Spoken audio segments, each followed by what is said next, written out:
Carlo Ancelotti যখন বললেন Neymar junior সঠিক পথে আছে, সে যদি তার ফিটনেসটা ঠিকঠাক রাখতে পারে তাহলে বিশ্বকাপের স্কোয়াডে জায়গা পেতে কোনো অসুবিধা হবে না, বিশ্বকাপের আসরে তাকে দেখা যাবে নিশ্চিতভাবে। এরকম একটা পজিটিভ বার্তার পরে নেইমার জুনিয়র পজিটিভ এক ম্যাচ উপহার দিল ভক্তদের অ্যাথলেটিকো এমজির বিপক্ষে।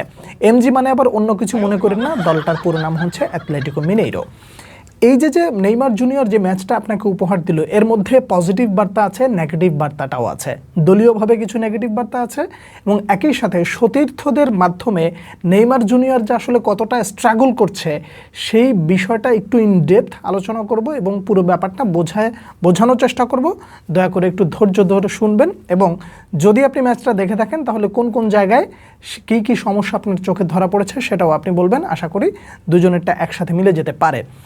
নেইমার জুনিয়র যে পজিটিভ একটা বার্তা দিয়েছেন সেটা হলো যে তিনি গত ম্যাচে অর্থাৎ এর আগের ম্যাচে যেমনটা ছিলেন তার থেকে এই ম্যাচটা আরও বেটার একটা পজিটিভ বার্তা দিয়েছেন। পজিটিভ বার্তাটা হচ্ছে শুরু থেকে নিয়ে প্রায় ধরেন 35 মিনিট বা 40 মিনিটের আগ পর্যন্ত নেইমারের ভেতরে একটা আলাদা তোড়জোড় ছিল এবং তেড়ে ফুড়ে খেলার একটা মানসিকতা ছিল, একটা অ্যাগ্রেসিভনেস ছিল।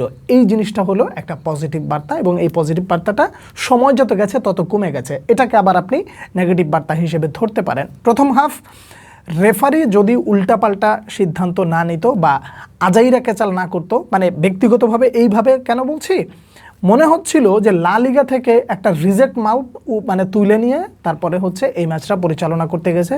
মানে আপাদমস্তক একটা গান্ডু ছাড়া কিছুই না, যে ভুল ভাল সিদ্ধান্তের কারণে একটা গোল বাতিল করেছে, সে গোলটা আসলেই হয়েছিল, তার কারণ সে ভারে গেলেই বিষয়টা ক্লিয়ার হয়ে যেত, সেটাও যায় নাই, তার মনে চাইছে সে ওইভাবে করে ডিসিশনটা দিয়ে দিছে। এগুলো 1 নাম্বার। 2 নাম্বার হলো যে চিল্লির এক পর্যায়ে এসে কোচকে লাল কার্ড দিয়ে বের করে দিয়েছে। এই গেল প্রথম হাফের ফ্রিস্তি।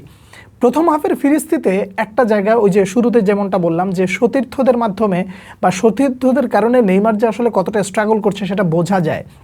ব্যাপারটা হলো নেইমার যখন বলটা ছাড়ে তখন তারা ওই বলটাকে যদি গোলে কনভার্ট করতে না পারে, এই ব্যর্থতাটা নেইমারের না, নেইমার জুনিয়র তার নিজের কাজটা ঠিকঠাক মতন করে দেয়। কিন্তু প্রথম হাফে খুব দুঃখজনকভাবে একটা বিষয় খুব চোখে লেগেছে, তা হলো একটা প্লেয়ার আছে তার নাম হচ্ছে গ্যাব্রিয়েল বোনটেম্পো।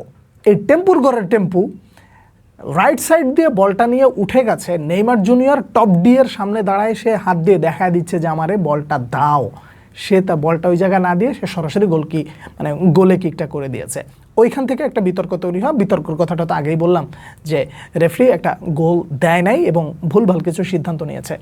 ওই জায়গায় এত কিছুর দরকার ছিল না, নেইমার একেবারে গোল করার মতন একটা পজিশনে ছিল। এই ছবিটা দেখলে নিশ্চয়ই আপনারা বুঝতে পারছেন যে ওখানে নেইমার জুনিয়রকে দিলেই একটা অঘটন ঘটে যেত বা নেইমার জুনিয়র একটা গোল পাইতো।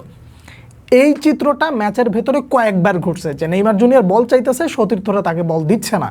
তো এইটা কি এক ধরনের স্ট্রাগল না? এই গেল এক রকমের স্ট্রাগল। শেষ দিকে আইসা নেইমার জুনিয়র যত সময় গেছে অর্থাৎ 60-এর পর থেকে নিয়ে নেইমার জুনিয়র তত স্লো খেলা শুরু করেছে। এইটা দলের জন্য একটা সাফারার বিষয়।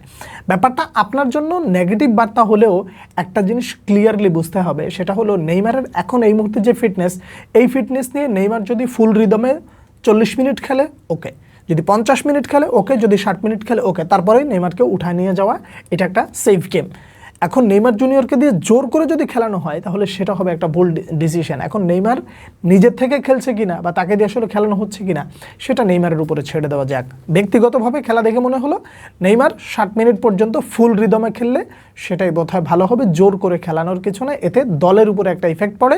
একই সাথে ওই ইফেক্টিভ আলোচনাগুলো বা ওই ইফেক্টিভ অবজারভেশনগুলো ব্রাজিল জাতীয় দলের টিম অ্যানালিস্ট যারা রয়েছে তাদের চোখও কিন্তু এড়ায় না। তো এই ব্যাপারটা যদি পরবর্তীতে অদূর ভবিষ্যতে নেইমার জুনিয়র চিন্তা ভাবনা করে সিদ্ধান্ত নেয় তো সেটা একটা ভালো জিনিস হইতে পারে।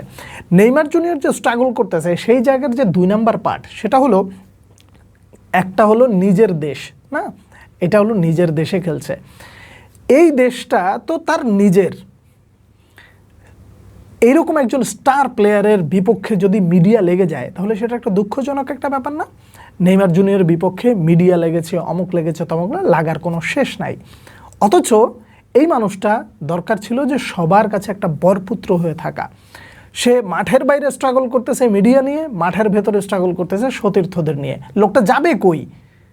এই জন্যই বলা হয়, বা আমি ব্যক্তিগতভাবে সব থেকে বেশি, মানে আরও অনেকেই বলেছে, আমিও কম বলিনি, বিষয়টা হলো যে নেইমার জুনিয়র যদি 60 মিনিটের জন্য ব্রাজিল জাতীয় দলে থাকে তাহলে তার থেকে ভালো ম্যাচ পরিবর্তনকারী আর কেউ হইতে পারবে না।